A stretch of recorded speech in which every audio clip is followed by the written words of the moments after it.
Une histoire inspirée de mon enfance, de mes origines siciliennes de Tunis. Voici comment tout commence. Prologue, le goût du commencement. On dit que certains naissent avec un destin, d'autres avec une fin.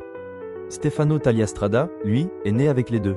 Il a vu le jour à Marseille, entre le cri des mouettes et l'odeur du café serré qui s'échappe des bars du Vieux-Port. Marseille ne lui a jamais promis la douceur.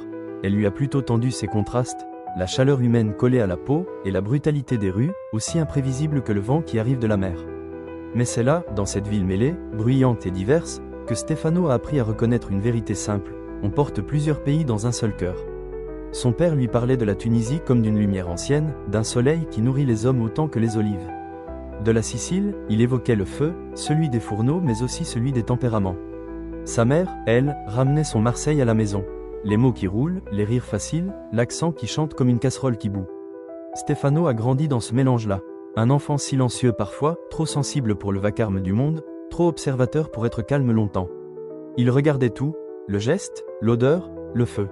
Il goûtait aussi, beaucoup, parce que son père disait que comprendre un plat, c'est d'abord le laisser entrer en soi. Quand il repense à son enfance, une image revient toujours en premier, un lit recouvert de pâtes fraîches. Son lit, transformé en plan de travail, en territoire sacré, en champ de bataille farineux. Il y a des enfants qui dorment avec des peluches. Lui dormait avec l'odeur du blé dur qui sèche, collé à ses draps.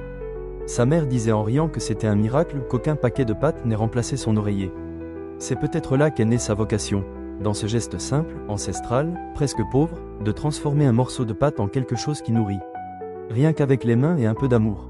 Plus tard, il comprendrait que dans la vie aussi, il faudrait faire avec ce qu'on a. Et parfois, ce n'est pas grand-chose. Stefano a quitté l'école tôt.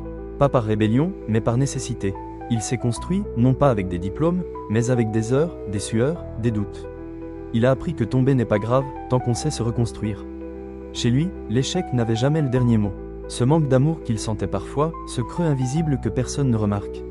Il a décidé de le remplir par les autres. En les nourrissant, en les surprenant, en réinventant chaque plat comme une preuve. Regardez, je suis là.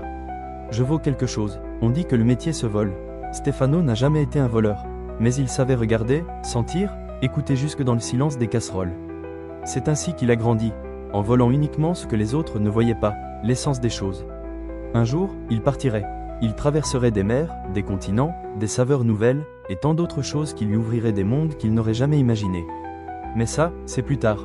Avant de devenir un chef respecté, avant les voyages, avant les découvertes, avant les brûlures, les nuits blanches, et les étoiles qu'il ne visait même pas. Il y avait juste un lit couvert de pâtes. Et un garçon qui avait faim. Fin de créer, fin d'aimer, fin d'exister. C'est de là que tout commence. Si ça vous touche, abonnez-vous pour la suite dimanche prochain.